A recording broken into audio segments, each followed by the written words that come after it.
Então voltamos aqui para a nossa terceira parte da nossa aula sobre a história do xadrez na União Soviética.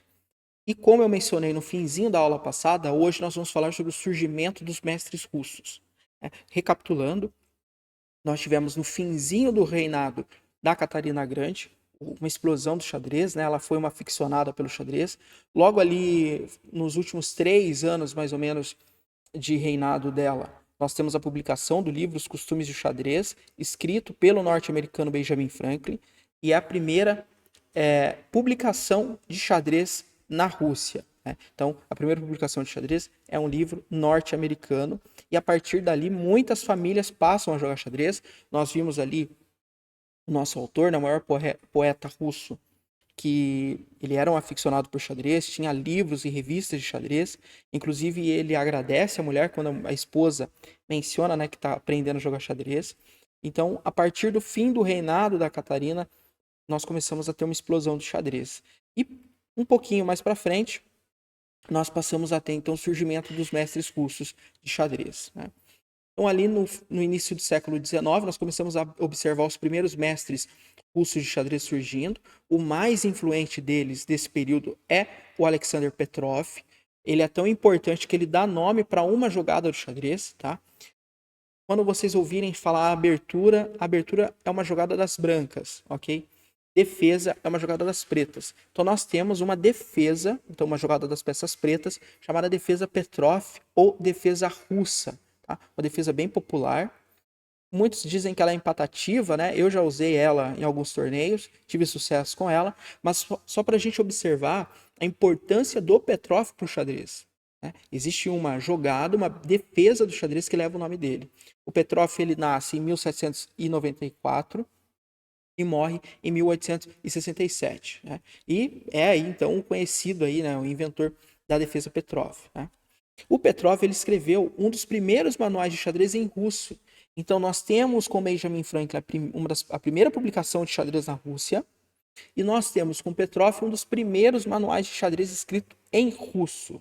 Né? Lembrando que, novamente, né, recapitulando, quando Benjamin Franklin tem o lançamento do seu livro na Rússia, ele é traduzido para o russo. Agora nós temos com Petrov os primeiros manuais de xadrez escritos em russo, né? Chamado O Jogo de Xadrez, organizado em ordem sistemática. E nele ele colocou a adição de jogos, né, e anotações de Philidor. Né?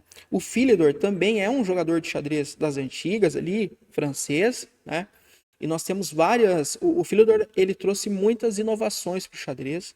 Nós temos uma defesa chamada Philidor, nós temos posições de final de jogo chamado Philidor. Tá? Então, o Philidor também é uma pessoa muito importante para o universo enxadrístico. E o Petrov, quando lança o seu manual, ele traz uma ordem sistematizada do jogo, partidas para análise e algumas anotações do Philidor. Né? O livro ele foi publicado em 5 volumes, ou seja, um baita de um livro, né? Um calhamaço aí do Petrov, que foi publicado em 5 volumes na Rússia, e ele permaneceu com o mesmo texto por quase um século. É um bom momento aqui também para nós observarmos o seguinte, que muitos dos mestres da Rússia não eram russos. O Império Russo, por exemplo, ele foi construído através de conquista e adição de outros territórios. Tanto é verdade que nós observamos lá aquele caso, na aula anterior, do bisavô, né, do maior poeta russo, que na verdade ele era um nobre africano que foi capturado. Então o Império Russo ele é formado por aquisição e conquista de outros territórios. E no século XIX, ele abarca centenas de diferentes nações, além de etnias, né, dentro das suas fronteiras. Claro que isso também se traduz dentro do xadrez, porque se a Rússia tem esse caráter expansionista, né, tinha lá no Império Russo, e esse é um dos motivos que surge a Guerra Fria, que nós vamos falar daqui a pouco, naturalmente essa variedade étnica, essas diferentes nações que são abraçadas dentro do Império Russo, elas iam respingar dentro do xadrez também. Né? Por exemplo, nós temos o Janis, que nasceu em 1813 e faleceu em 1872, que ele era parceiro de treino do Petrov. Né? E também era um grande teórico que não nasceu na Rússia, ele nasceu na Finlândia. Né? E falava alemão. Alguns jogadores mais fortes da Rússia na segunda metade do século XIX, como que é o caso do Vinaver, ele era um judeu polonês. Nós temos o Shiver, que nasceu em 1850 e faleceu em 1904, que era alemão, cujos pais tinham migrado da Prússia. Então, esse seria um padrão recorrente nos próximos 2 séculos do xadrez russo. Então, ali, a partir de 1793, mais ou menos, nos próximos 2 séculos, nós íamos ter o quê? Algo corriqueiramente comum, essa migração de jogadores que naturalmente não eram russos, mas pertenciam a outras nações, outras etnias. Então o xadrez russo, apesar dele ser extremamente conhecido, nós não podemos fechar os olhos e mencionar que o talento de xadrez russo é natural russo, né? É claro que a Rússia desenvolveu muitas teorias dentro do xadrez, mas é verdade também que a influência dessa política expansionista de conquistas e aquisições lá dos séculos passados respingaram no xadrez no século XIX. Nós chegamos então no Vinaver, né? 1838 a 1919. Ele foi o primeiro jogador do Império Russo a se destacar no cenário internacional. Okay? Nós temos o Petrov grande teórico e um fortíssimo jogador, mas nós temos em Vinaver o primeiro jogador do Império Russo a se destacar fora da Rússia, né?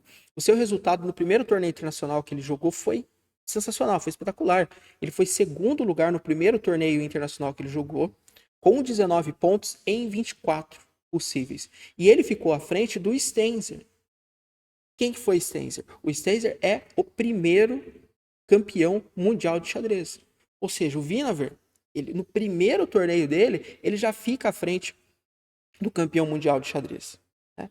Porém, o Vinaver ele jogou poucas partidas, né? E permaneceu essencialmente como amador pelo resto da sua vida. Nós temos que entender que existem muitas pessoas que têm talento para o xadrez, porém são poucas que conseguem se manter com o xadrez, né? Uma coisa é você ir jogar alguns torneios e vencer, outra coisa é você conseguir manter a sua vida apenas com o xadrez. O Vinaver não conseguiu isso. Então, infelizmente, ele jogou poucos torneios e permaneceu como amador.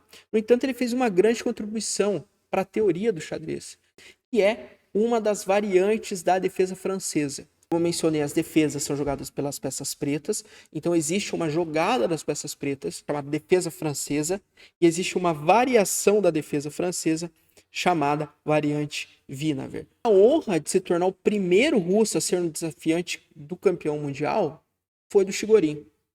Então, todo mundo esperava, talvez, que o Vinaver fosse esse primeiro desafiante russo ao título mundial, mas não aconteceu com ele. Foi com alguém muito conhecido no xadrez, chamado Chigorin, 1850 a 1908. Né?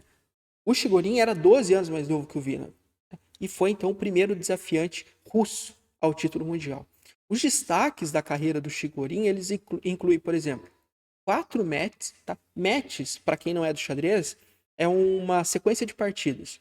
Então, por exemplo, eu pego um jogador e jogo com ele 5 partidas. Ou seja, nós jogamos um match de 5 partidas. Então, quando você joga algumas partidas em sequência com o mesmo jogador. Tá? O campeonato mundial é disputado em match. Né? O campeonato mundial ele é disputado por 2 jogadores. O atual campeão do mundo enfrenta o vencedor do torneio dos candidatos. O torneio dos candidatos é um torneio que se reúnem os 8 melhores jogadores por meio de uma classificação, né? Tem formas de classificar para o torneio dos candidatos. O campeão do torneio dos candidatos ganha o direito de desafiar o atual campeão do mundo num match de 12 partidas. Tá? Então, o Chigorin jogou alguns matches. Os mais importantes da carreira dele foi contra os melhores jogadores da época. 2 matches pelo campeonato mundial, onde ele perdeu para o Stenzi. Né? O Vinaver, ele fica na frente do Stenzer no torneio internacional. O Chigorin joga 2 vezes com o Stenzer e perde, 1889 e no match de 1891-92. E ele também jogou 2 matches em que ele empatou com pontuação idêntica com o Gusberg, tá? Em 1889, 1890 e contra o Tarrashi também, que é um jogador fantástico. Existem jogadas no xadrez, né? Variantes Tarrashi, ele jogou então com o Tarraxa aí empatando em 1893. Então, nessa primeira leva dos mestres russos, o Chigorin, sem sombra de dúvidas, foi o mais importante deles e com resultados mais expressivos, tá? O Chigorin, ele ganhou um status extremamente enorme dentro do xadrez soviético. E isso só começa a diminuir quando nós temos a morte do Stalin em 53. E subsequente o degelo de Khrushchev. Então, a morte do Stalin e logo depois o degelo de Khrushchev faz com que a mania em cima do Chigorin comece a diminuir. Começa a se relaxar, porque nós vamos conversar daqui a pouco o que foi o degelo de Khrushchev, que foi ali o relaxamento de algumas políticas, né, mais repressivas e nacionalistas da União Soviética, e de modo gradual, o xadrez ele começou a mudar o seu foco. Ele muda o seu foco em vários aspectos, mas principalmente o seu mentor espiritual. Ele passa do Chigorin para o sucessor espiritual do Chigorin, que é o primeiro campeão do mundo russo, que é o Alekhine. Já que eu mencionei aqui o degelo de Khrushchev, vamos conversar um pouquinho sobre o que foi, então, o degelo de Khrushchev.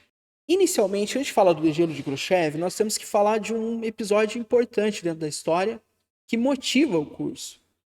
Apesar que eu sei que você aprendeu muita coisa de xadrez e União Soviética e Rússia, principalmente, que você não sabia. Mas nós temos, no dia 12 de março de 1947, o início da Guerra Fria. Então, a Guerra Fria se inicia no dia 12 de março de 1947. E ela se estende durante um grande período, ela vai até dia 26 de dezembro de 1991. A Guerra Fria, ela foi um conflito político e ideológico que foi travado pelos Estados Unidos e a União Soviética. O conflito ele foi responsável por polarizar o mundo em dois grandes blocos. Nós tínhamos o bloco capitalista, liderado pelos Estados Unidos, e o bloco comunista, liderado pela União das Repúblicas Socialistas Soviéticas. Então, um lado aliado ao capitalismo e outro lado aliado ao comunismo. Apesar de algumas divergências, nós temos que entender uma questão. Por que divergências? Alguns historiadores, estudiosos, políticos, afirmam que não é possível afirmar qual foi o momento, qual foi o estupim da Guerra Fria. Porém, existe um consenso entre algumas pessoas que o estupim da Guerra Fria foi a doutrina Truman. E o que foi a doutrina Truman? A doutrina Truman, ela começa a surgir num discurso em 1947 do presidente Henry Truman. Esse discurso do presidente foi realizado no Congresso norte-americano. E o que ele falava nesse discurso?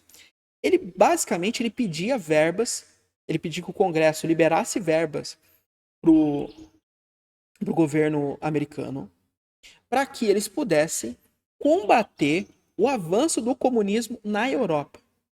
Porque na visão do Truman, o comunismo era algo extremamente perverso, que precisava ser combatido o mais rápido possível. E ele tinha a ideia de que os Estados Unidos tinham a obrigação e tinha o papel de liderar a luta mundial contra o comunismo para evitar que o comunismo se espalhasse pela Europa e depois se espalhasse para o resto do mundo. Ou seja, os Estados Unidos tomou para si esse papel de pai de todos e o presidente Truman declarou dentro do Congresso de que a obrigação e o papel de defender o mundo do comunismo era dos Estados Unidos. Esse conflito, né, e isso foi um estupim para a União Soviética, né, porque se viu ameaçada. Então, ao longo desse período da Guerra Fria, nós tivemos conflitos de pequena e média escala em diferentes partes do mundo, né, que acabaram ocorrendo.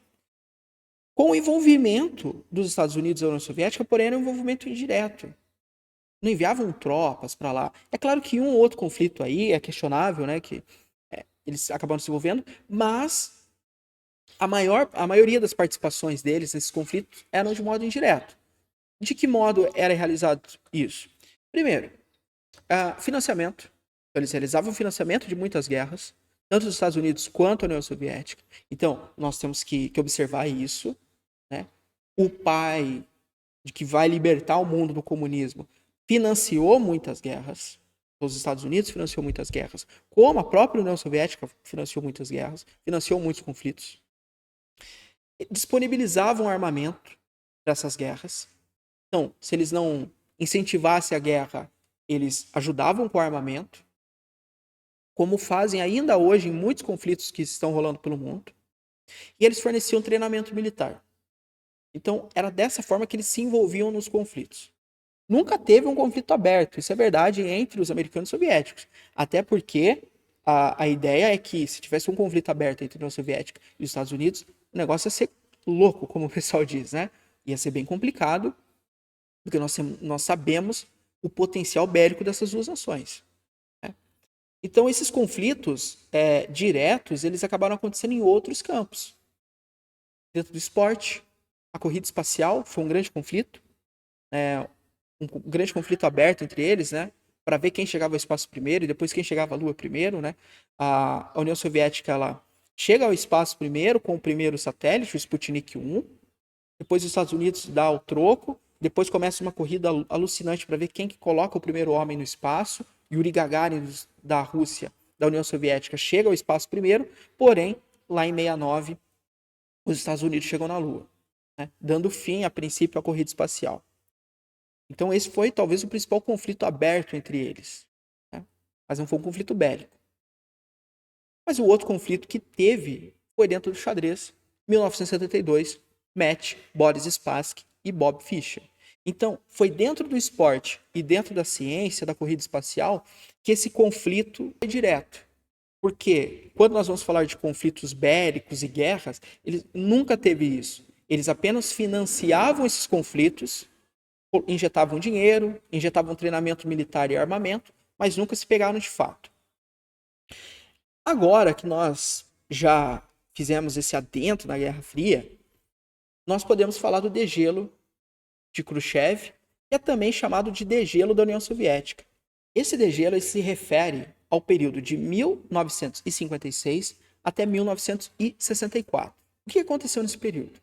Quando o Stalin morre, nós sabemos que o Stalin ele tinha uma política extremamente rígida, ele implantava uma visão nacionalista extremamente forte.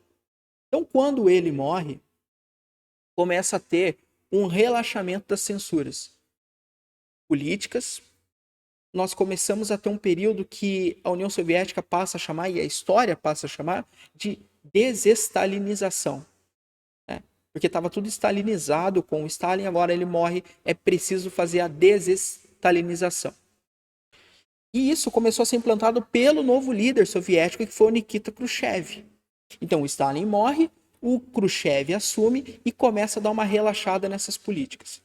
Uma das consequências mais marcantes do degelo da União Soviética foi a liberação de alguns milhões de prisioneiros, porque o Stalin fez muitos prisioneiros. Quando o Khrushchev assume, uma das primeiras mudanças dele é justamente libertar esses prisioneiros políticos. Porque todo mundo que era contra o Stalin, ele prendia, não tinha conversa.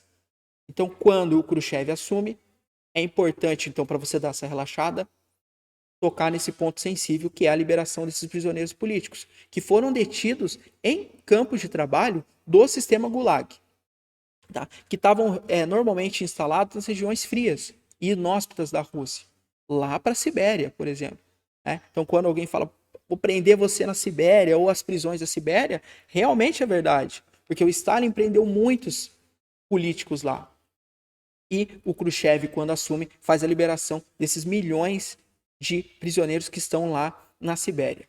Além disso, o Khrushchev, o que ele faz? Ele começa a promover uma política de coexistência pacífica. Então ele começa a mostrar para a União Soviética e para o mundo que aquele período do Stalin feroz e tirânico passou.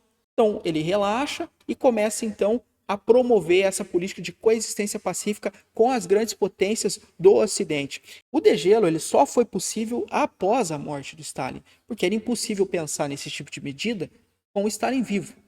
E o que acontece depois da morte de Stalin? 3 anos depois, o Khrushchev, lá no dia 25 de fevereiro de 1956, ele denuncia o Stalin.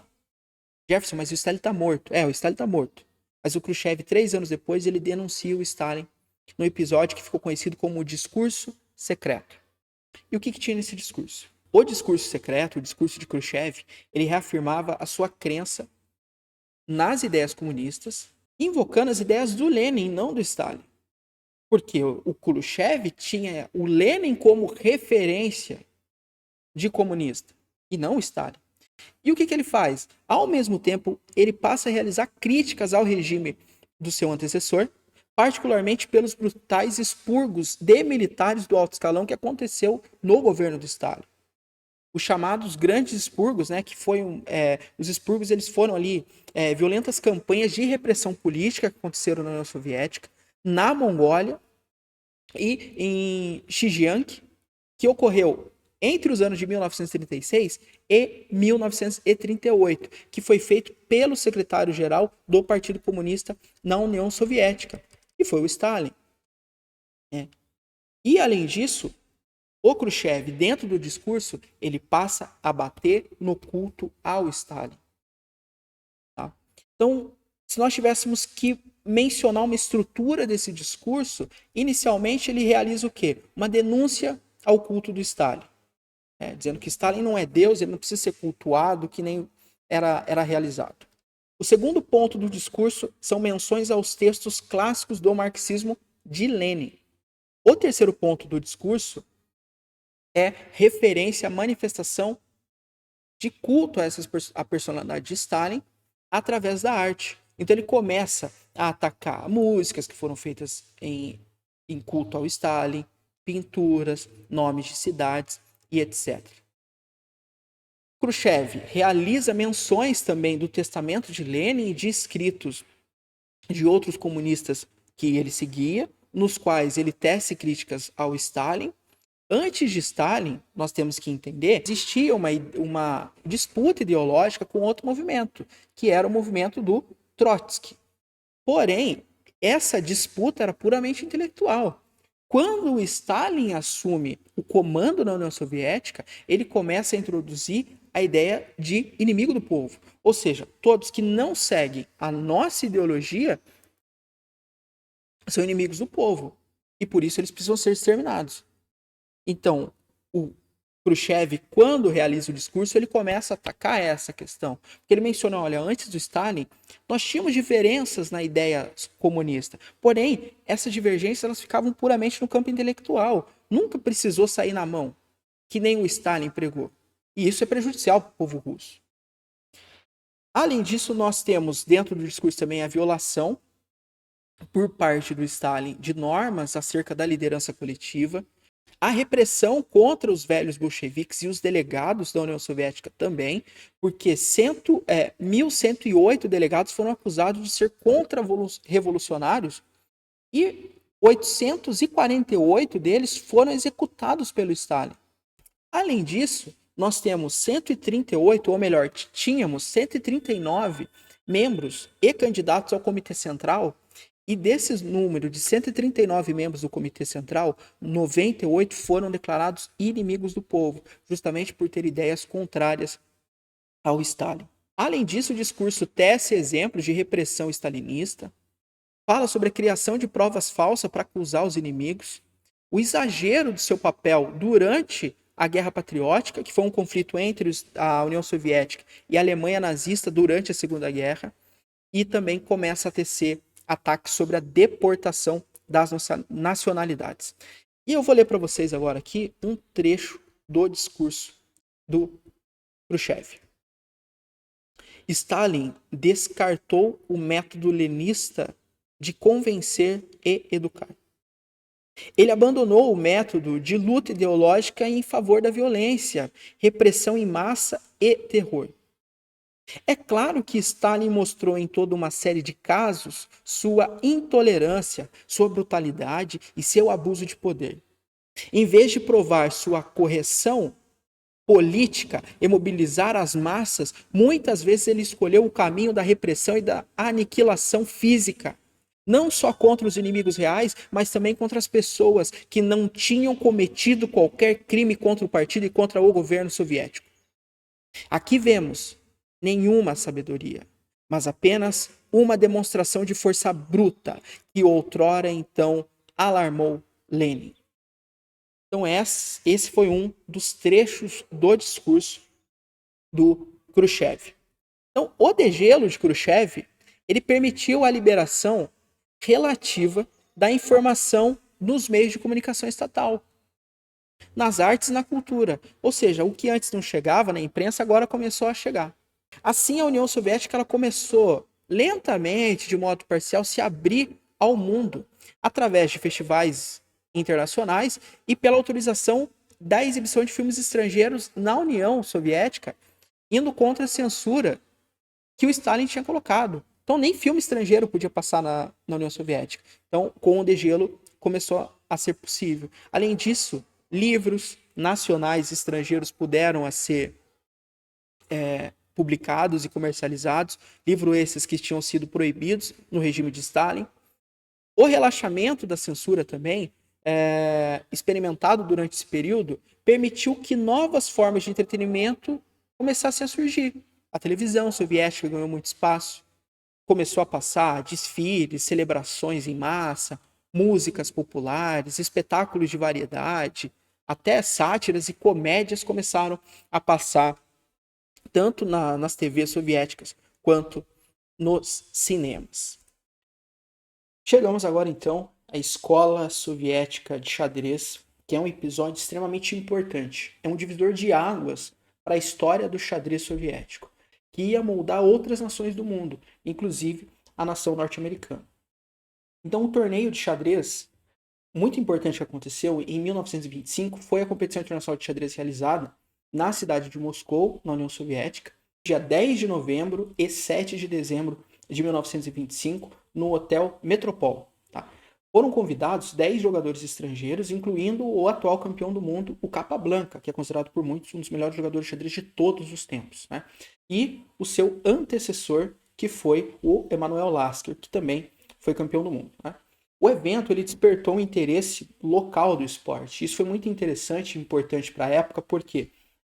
Porque nós estamos falando de um momento em que o xadrez ele começa a ser utilizado como uma ferramenta política. Então você realizar um torneio internacional no seu país, com 10 jogadores estrangeiros, e entre eles 2 campeões do mundo, é algo extremamente fantástico. Né?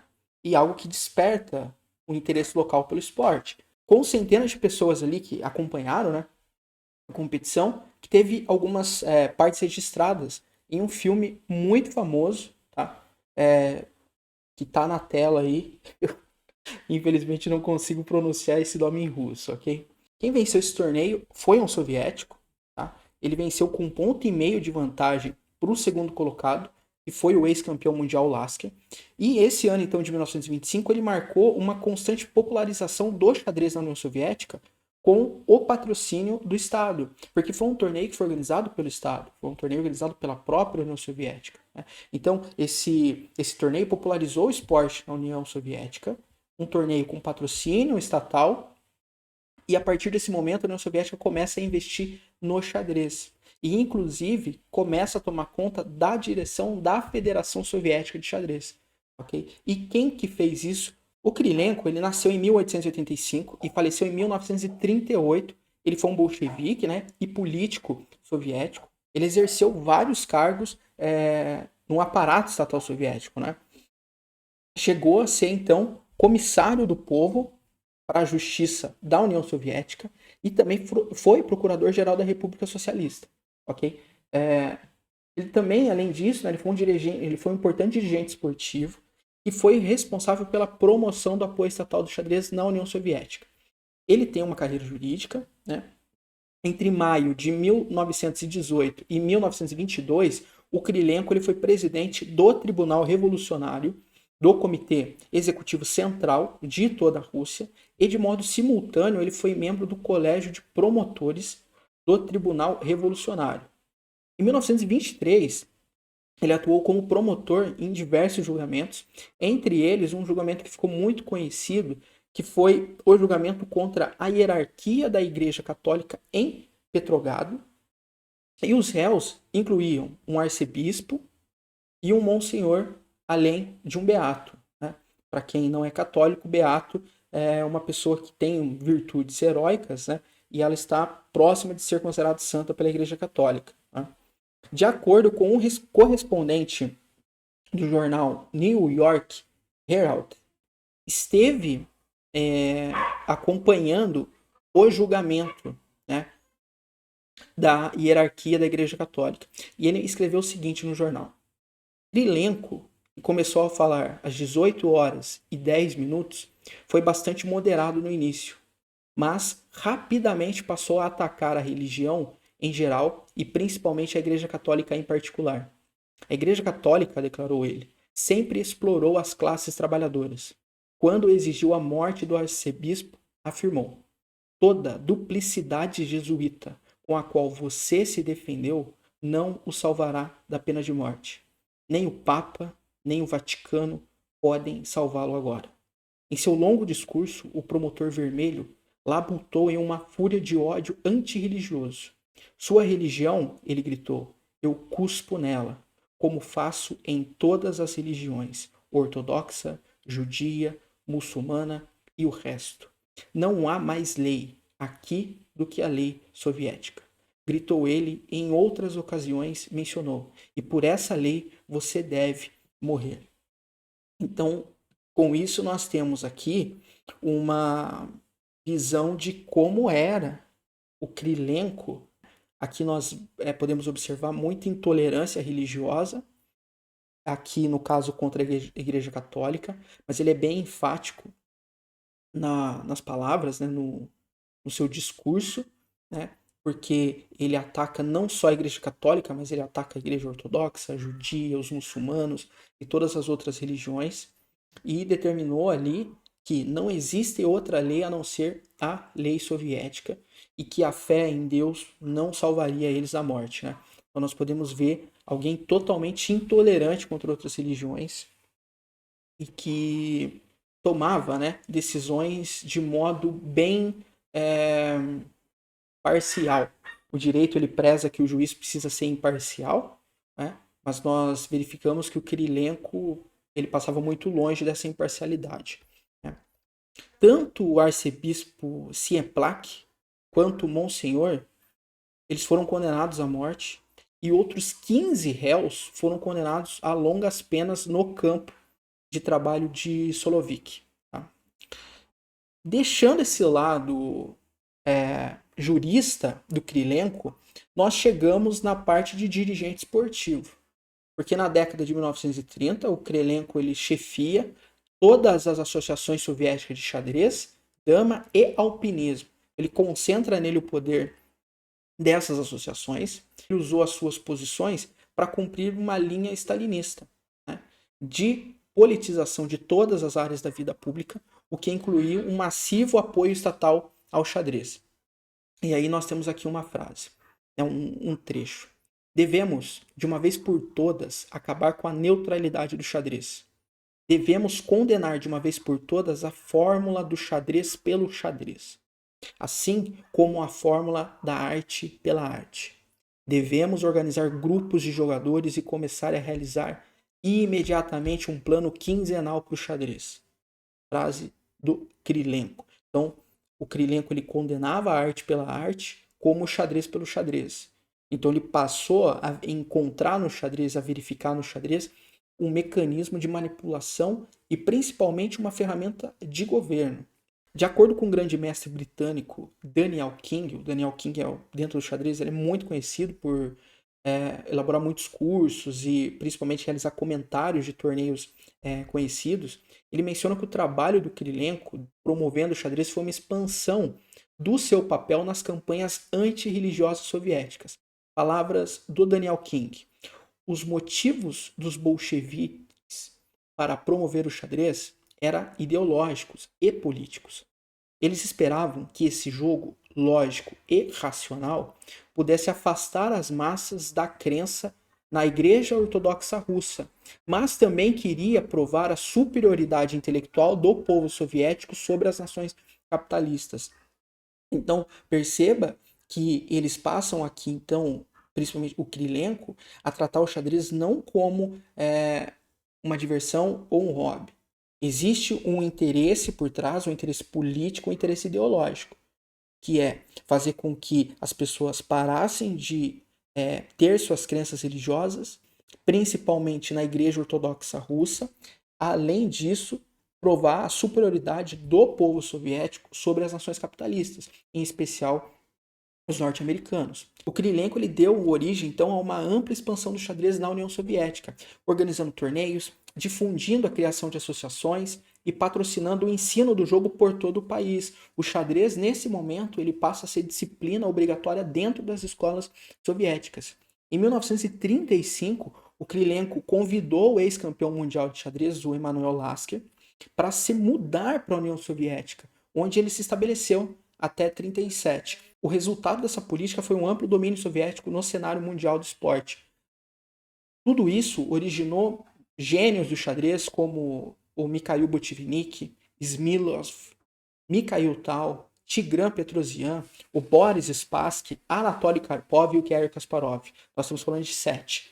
7 grandes jogadores produzidos na União Soviética através de toda essa difusão do esporte. É claro que existem pessoas aqui que são contemporâneas do Krylenko, outros que não são desse período inicial, mas tudo começa então com essa política esportista, ideológica e antirreligiosa do Krylenko. Desses 7 nomes que eu listei, os 7 foram campeões do mundo e o Garry Kasparov, o último que eu citei, ele é considerado por muitos o melhor jogador de todos os tempos. O Kasparov tá pro xadrez como o Pelé tá pro futebol, por exemplo.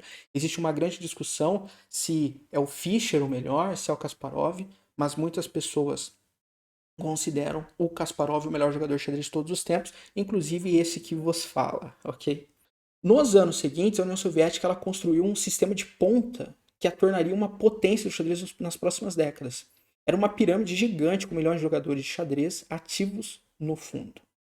Inclusive, hoje ainda o xadrez soviético ele é referência. Eu, como mencionei na primeira aula que eu apareci, né, sou professor de xadrez, sou enxadrista, e hoje eu estudo, né, com material produzido nessa época. Né? Então eu estudo partidas do Kasparov, do Botvinnik, faço um curso sobre as partidas do Botvinnik. Então eles conseguiram construir um sistema de ponta dentro do xadrez que tornou a União Soviética uma referência durante várias décadas. Né? E isso sempre com jogadores do topo do mundo, ativos, trabalhando por trás desse mecanismo. Né? Além disso, havia um amplo financiamento estatal em todos os níveis, desde o nível mais iniciante, né, o nível escolar de xadrez, até o alto nível com jogadores top de linha, os grandes mestres. Né? Todos eles recebiam financiamento estatal para manter suas atividades enxadrísticas. Né? O que acabou garantindo, então, a existência de clubes de xadrez em todo o país. Né?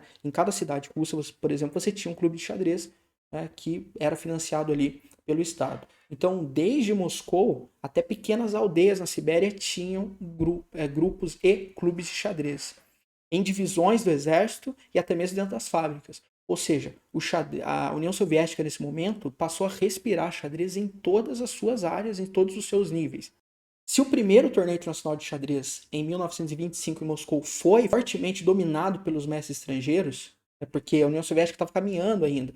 Por isso que até os mestres estrangeiros são chamados para jogar em 25, porque você está começando ali, né? Então é bom você trazer esses mestres estrangeiros, justamente para alavancar o seu torneio, né? E depois você organiza um torneio ali com mais atletas da casa. Foi o que aconteceu, né? Então, o segundo torneio internacional de Moscou, realizado em 1935, viu uma nova esperança. Porque o xadrez soviético, ali, na figura de Mikhail Botvinnik, que é esse senhor da foto, com apenas 23 anos, venceu o torneio de 1935.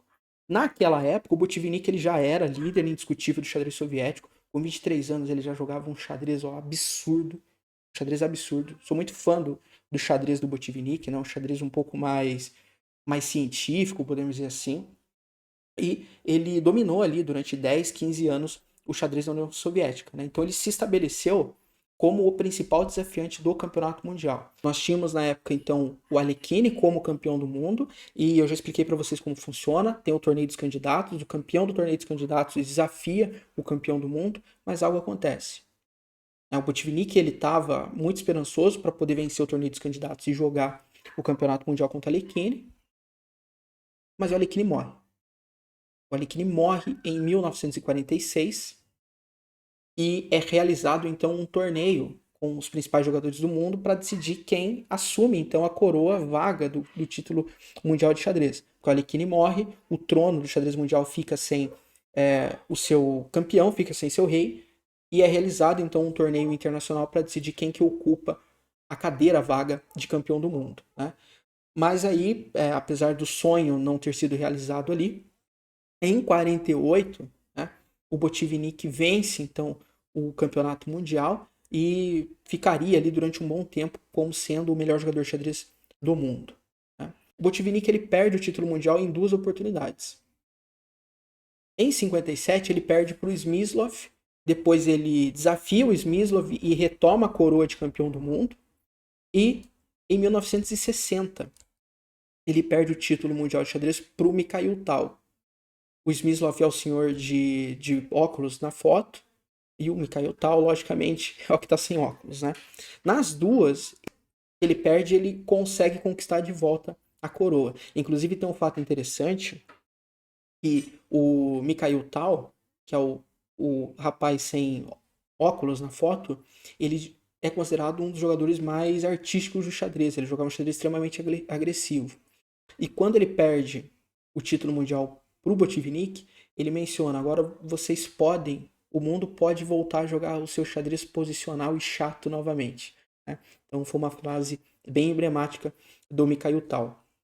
No final, né, o reinado do Botvinnik como campeão do mundo durou 15 anos, com 2 intervalos de um ano no meio, né?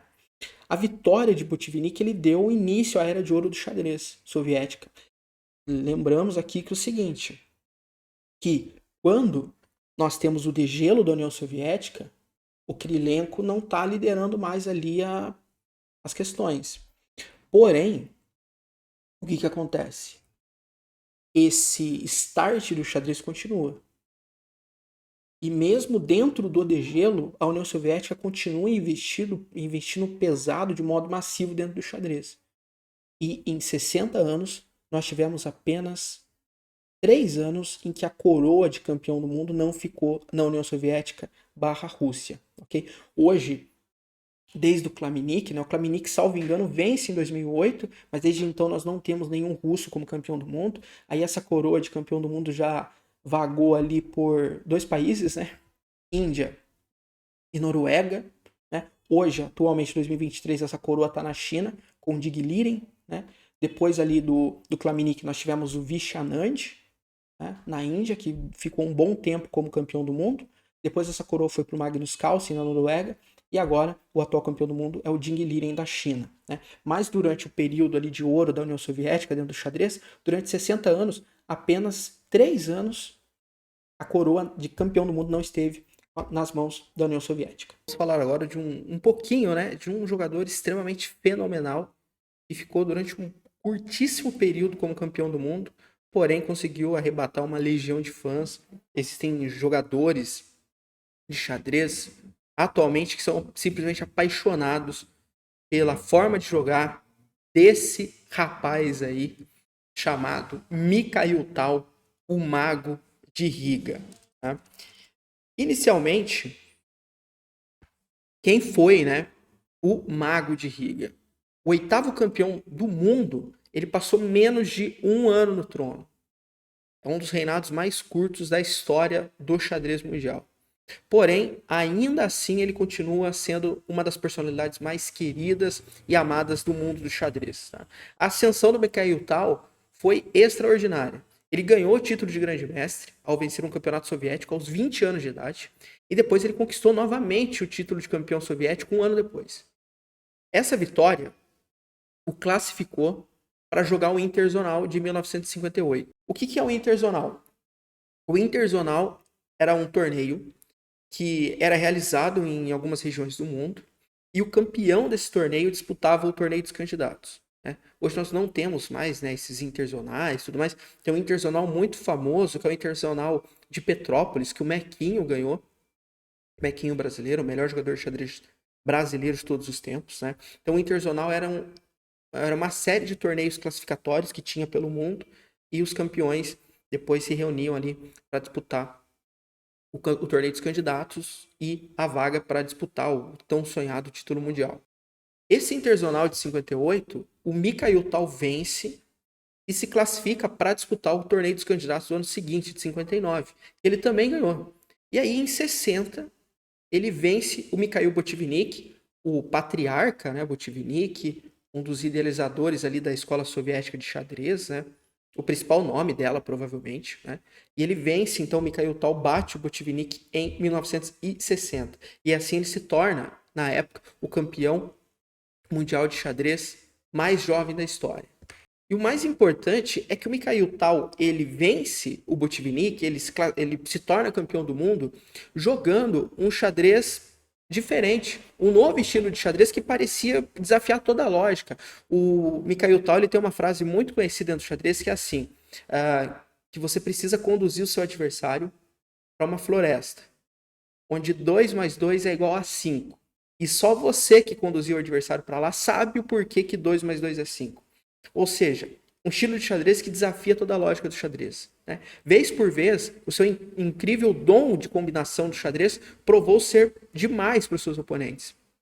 No jogo de volta, o Botvinnik finalmente consegue interromper a corrida do Mikhail Tal, mas não impediu que o Tal conseguisse milhões de fãs de xadrez em todo o mundo. E durante muito tempo parecia que ninguém ia bater a União Soviética. Né? Cada ano que se passava, o domínio soviético no xadrez só aumentava. Em 63, o Botvinnik ele renuncia o seu título para sempre, porque ele é derrotado pelo Petrosian. O Petrosian, que é esse rapaz aqui fazendo careta, né? O Petrosian, então, também tem uma ascensão ali meteórica dentro do xadrez, porém ele não tem um xadrez tão artístico assim.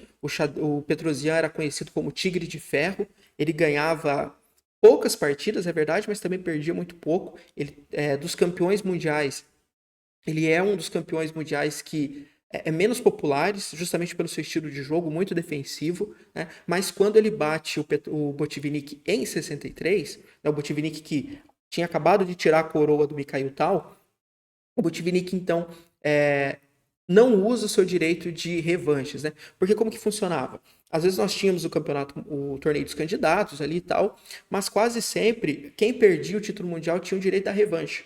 Ele pedia as revanches. E aí o Botvinnik não pediu essa revanche, ele renunciou de vez, e desde então as revanches nunca mais aconteceram. E aí sempre o desafiante do campeão mundial sai do torneio dos candidatos. 6 anos depois, o Petrosian perde a coroa de campeão mundial para o Spassky. Mas para a União Soviética tá tudo tranquilo, porque Mikhail Tal era soviético, o Botvinnik era soviético, o Petrosian era soviético, o Spassky era soviético, então não tem nenhum problema, né? Mas, né? Então, do ponto de vista soviético, estava tudo ok. Pois era tudo dentro da família, o título, você perdia o título, mas estava tudo dentro da União Soviética, na é verdade. Naquele momento, o xadrez ele estava firmemente estabelecido como uma das áreas em que a União Soviética se destacava, junto com outras áreas, o balé, o hóquei no gelo, os voos espaciais, né? Nós pegamos então esse período, né, de Botvinnik, de Petrosian, de Spassky, de Smyslov, esse período da Guerra Fria, que nós já conversamos ali como que o xadrez foi utilizado nesse período. Justamente o xadrez se inicia como uma ferramenta antirreligiosa e depois ela começa a ser utilizado como uma ferramenta de dominação em massa, realmente, além de ser uma modalidade em que a União Soviética se destacava muito e tinha os seus combates ali, os seus enfrentamentos com os Estados Unidos, né? Junto ali no balé, no hóquei no gelo, né? Até hoje é um grande clássico do hóquei no gelo, Estados Unidos e Rússia, né? O balé russo até hoje muito conhecido e a União Soviética vinha tendo sucesso dentro da corrida espacial. Como eu já mencionei tempos atrás, aqui minutos atrás, o primeiro satélite espacial colocado no espaço é Sputnik 1, é um satélite soviético. Depois, o primeiro ser humano no espaço é soviético, Yuri Gagarin. Então, a União Soviética vinha dominando diversas áreas dentro da sociedade e isso dava um conforto. Inevitavelmente, o xadrez se tornou uma ferramenta de propaganda política, né? Como os voos espaciais também se tornaram, o xadrez se tornou uma ferramenta política. Porque o governo, desde lá atrás, vinha investindo pesado dentro do xadrez porque viu ali uma possibilidade de expandir o seu governo e se mostrar para o mundo e principalmente se mostrar para os próprios soviéticos que vez ou outra balançavam ali com revoluções e rebeliões que aconteciam. E o sucesso dos jogadores de xadrez fazia um contraponto ao capitalismo. Porque todo esse sucesso da corrida dos voos espaciais, é claro que a corrida espacial depois a União Soviética acaba perdendo com a chegada do homem à Lua, mas o sucesso dos voos espaciais, o sucesso do balé, o sucesso do hóquei, o xadrez ali, com você tendo sempre os melhores do mundo sendo soviético, isso se transformou numa propaganda política que colocava, que fazia um contraponto à altura do mundo capitalista.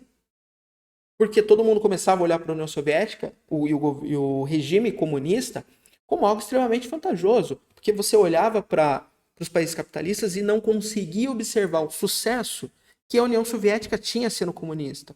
Porque tinha um balé extremamente desenvolvido, tinha um órgão extremamente desenvolvido, você tinha uma educação até que ok, você tinha os voos espaciais, o homem indo para o espaço, o satélite sendo lançado, os campeões mundiais, entra ano e sai ano sendo soviéticos.